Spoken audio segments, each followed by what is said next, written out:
and now it's recording whatever's on the screen and whatever I'm saying. So, okay, so to get to the Mergent database, this is just one of the online databases that was available through the library, like ABI Inform or LexisNexis, right? It's in the same bucket. And when we started, this is what the homepage looks like. And so you have this box here for company search, and you can either enter the stock market symbol or the company name. We're going to search for John Deere this time for information. So their stock symbol is DE, and we can see here that Deere and Company comes up. So all I do is hit the enter, right? I'm in the basic search tab, and that brings up their a lot of basic information about the company. So there's a little summary of the business and what they do. We were looking with LexisNexis, right? We could see some stock information. So for example, here with Deere, I'm just going to change that to 1 year. And we can kind of see their stock was sort of steady somewhere around September, October, right? It took a dip, and it's kind of been floating a little bit above, just below the $80 mark on there.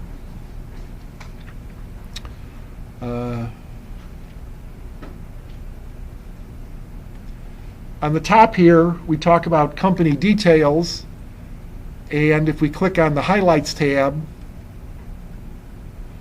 right, it brings up some financial information, and we notice that John Deere's year end is October 31, so they're on a fiscal year, right, not on a calendar year end. So it not only has balance sheet and income statement information, we can also see some different kinds of ratios related to income accounts, asset accounts. Here's that, we were talking about the times interest coverage, right? There's this 5.0, quick ratio, current ratio, all sorts of things that we had looked at before.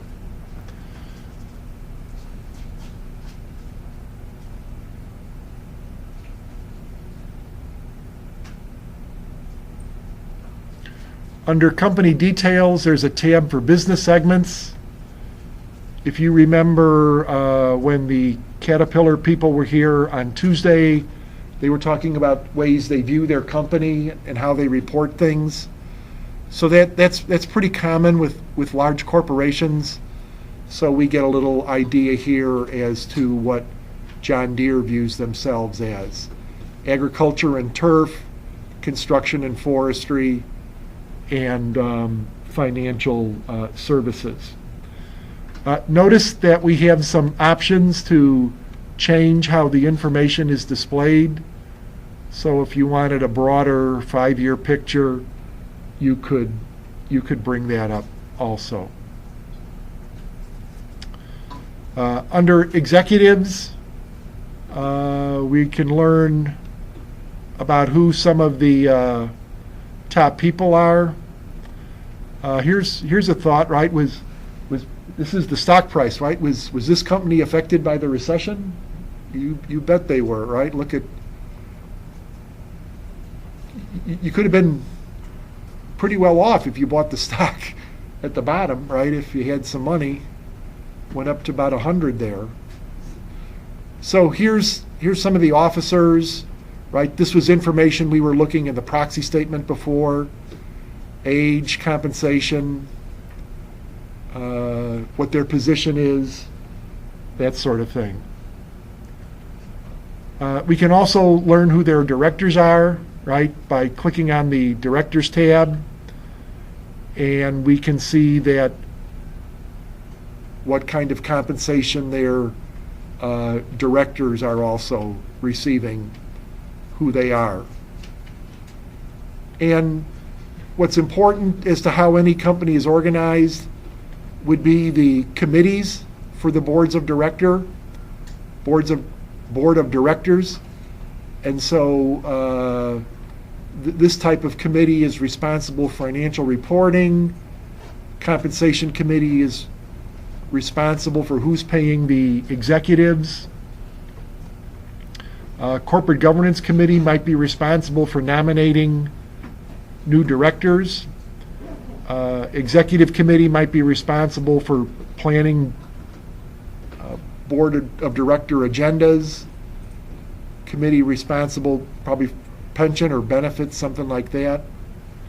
So who runs the company is also a big deal. And then there's a tab for company financials.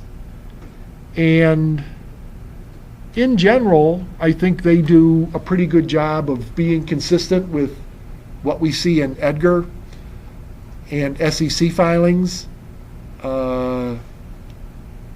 When you look up here for audit opinions, you'll see in a lot of these it says not qualified. Seems kind of like a weird term, but in your auditing class you'll learn that not qualified means everything's okay, right? If there's a problem with the company, we would say that a qualified opinion was issued. When there's no problems, we use the word not qualified or unmodified, and in this case they probably haven't looked in their SEC filings yet to see what the opinion is. I can't believe they don't have a opinion out there. And so once again, right, with this approach, you have ways to look at things annually or quarterly. I change it to quarters, balance sheet. For the past 5 quarters, you can get a lot of information that's shown here. You have ways to change how it's reported. So for example, if this was a really big company, we could translate the reporting into just billions. And so they have $4 billion in cash, $3 billion in cash, $420 million in marketable securities, right? 393. But what do you do with $4 billion in cash? That's you hire people to worry about it for you, right? I think if you have that much to do. Pardon? Yeah. Okay. So we're gonna turn this back to as reported. That would be the scale they're using when they prepared their financial statements. Also notice here there's a button to download things to Excel. So if you needed to do something with that information, you can get it in a pretty quick and friendly format. Kind of one thing I thought here was interesting, right? They have total assets listed.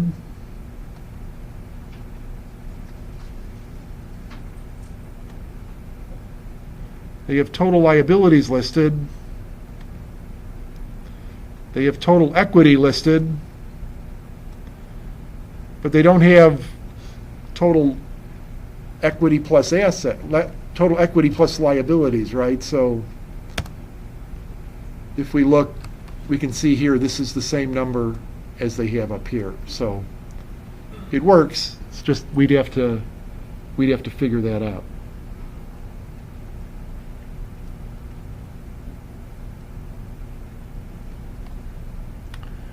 And then we can also read news about the company. So instead of going to ABI Inform or LexisNexis, if you had a subscription.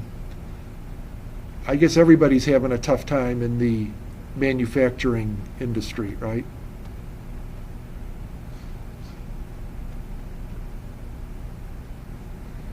Say they're cutting their outlook for the year.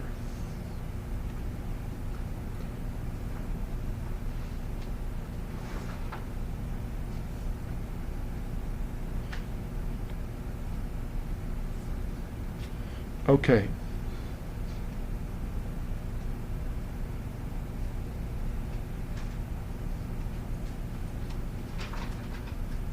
So I'm on the bottom of page 1 outline, and it refers to a button called Report Builder. That's here on the right-hand side of the tabs. And so if you needed to prepare some information about the company, you can extract a lot of it from here. So for example, I'm going to pick Synopsys with a pricing summary for the last year.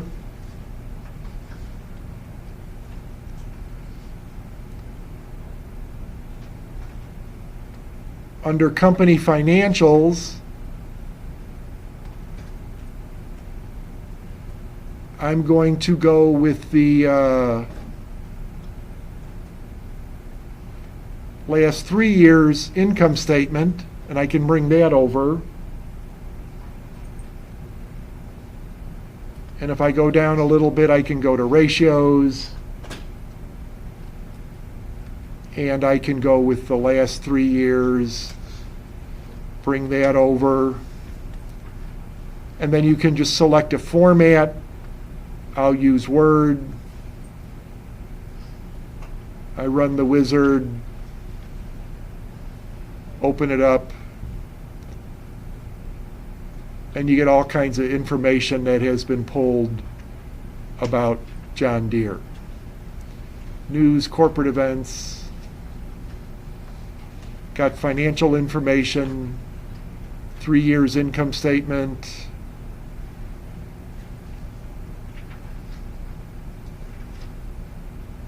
variety of ratios. So we can pull information from there. So Mergent's a pretty nice tool. Honestly, I like it better, than LexisNexis. The stuff that comes out of there is more user-friendly formatting. It's just we're limited to the license. Okay. So that's kind of the overview. I'm going to hit this search button now and just get back to that first screen. And now I'm on page 2 of the outline, and this is kind of the part we're going to use in the project. You're going to have to pull data on more than one company and do some comparisons. So kind of building on that introduction. What we want to do is, if you look about a third of the way down on page 2, we want to compare information about Caterpillar to 3 of their competitors: Deere, Manitowoc, which makes big cranes, and Komatsu. And rather than trying to look everything up by hand, we're going to use the database to help us create this. So the first thing I'm going to do is, and you can look these companies up in any order, I'll search for Caterpillar. Here's basic information about them. And then on the blue tabs, there's one called Competitors. So when I click on that, you can see what Mergent defines as companies in the same industry. So Deere makes construction equipment. I'm going to remove this Illinois Toolworks. So you can remove companies by just clicking on that X. I'm going to remove Terex, Oshkosh Corp, I'm going to keep Manitowoc, and then the rest of them that are here, I'm going to remove. Because notice, right, Caterpillar's 47 billion, this company's 59 million. That's probably not a good comparison. They're not in the same ballpark in terms of size. So right now I have 3 companies that I consider similar for comparison's sake. But I know Komatsu's in the construction industry business, and I don't see them on here. So I can go to the search box, type in Komatsu,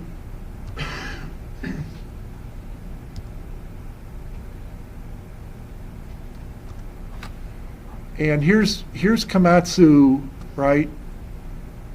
And I hit add, and it lets me add that to the list.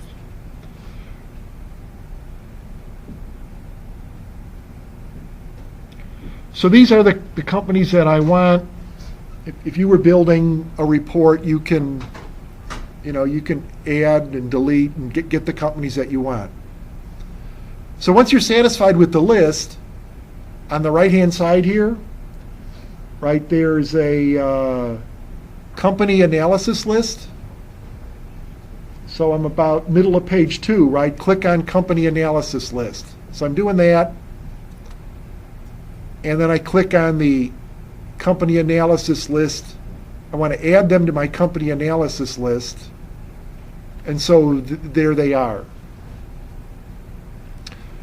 Now, if you're playing around with this, right, you may have other companies that show up.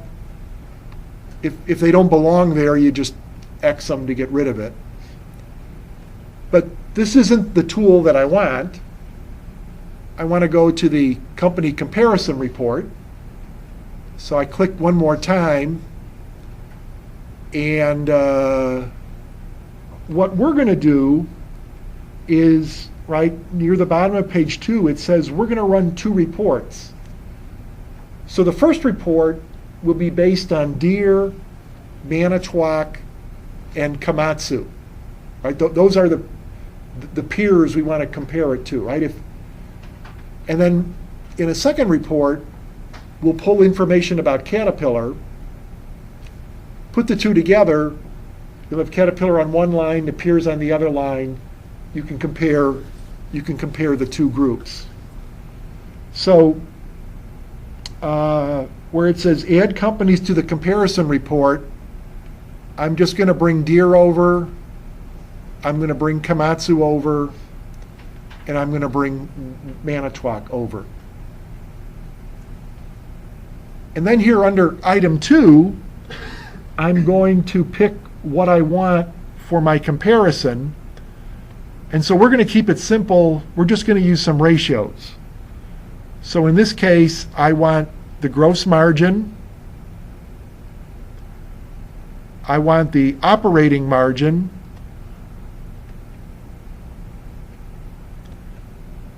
I want the EBITDA margin, earnings before interest, taxes, depreciation, and amortization. So it's kind of based on current company operations. I want the net profit margin, and I want revenue per employee. So these are the things that the Mergent database will pull.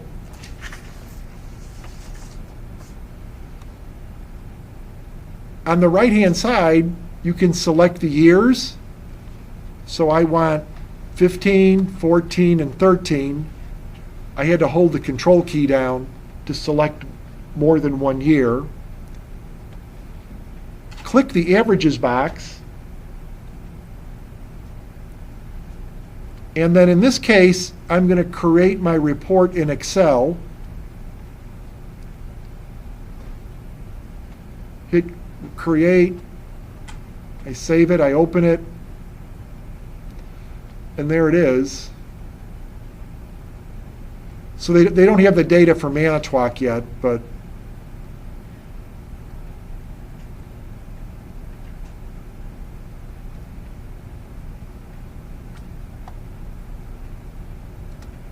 So these three construction companies, right, had gross margins of 27, 28%, right? That's what they're generating after cost of goods sold.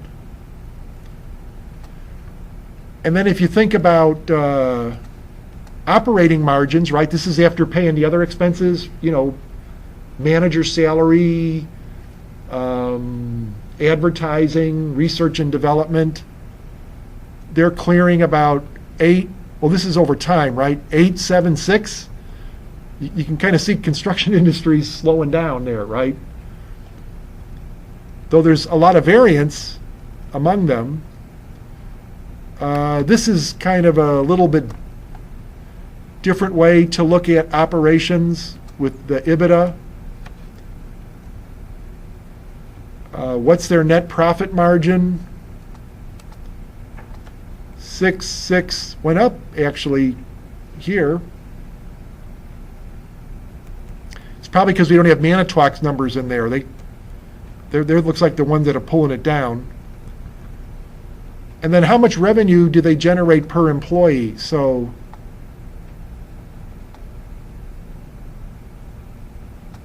I'll get rid of those decimals.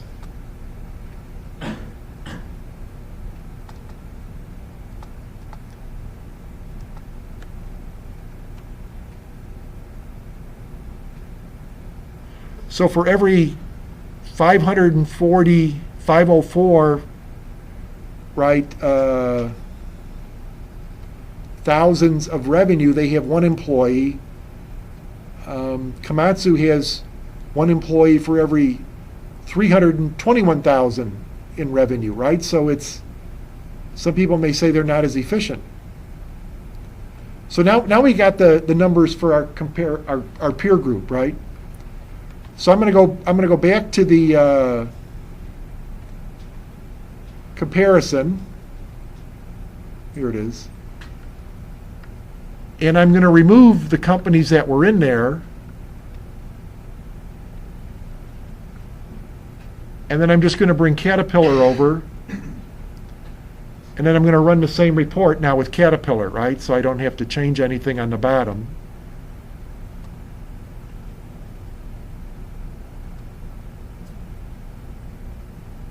There's the Caterpillar numbers. I highlight it, hit Control-C to copy, hit Control-V to paste. So we can see their gross margin is pretty close, right?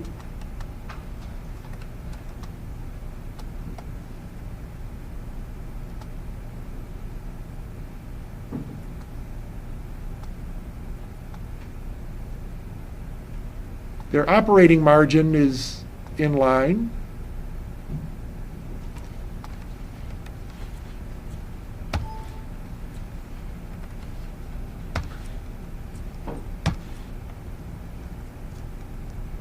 Earnings before interest and taxes is kind of about the same.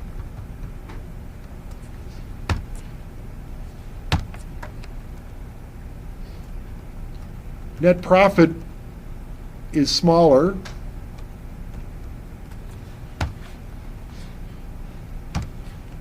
And their revenue per employee is kind of in between the two, right? So like when we were looking at just feet, right? We wish we had some other retail operations to compare them to. If we could pull up just feet and similar stores, you could do quite a bit of analysis with this type of activity. So it's a nice way to look things up.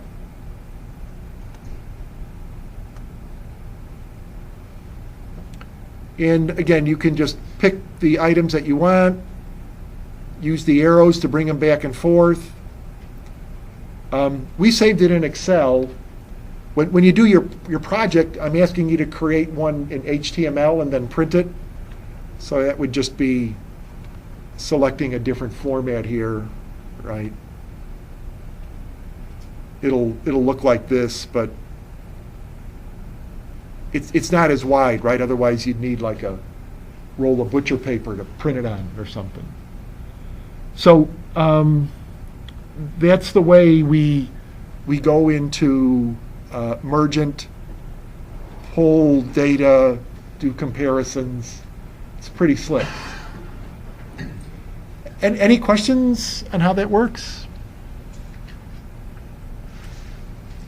Seems okay? So I'll close the video, upload it. If you need reference or certainly you want to stop and ask me, that's okay too.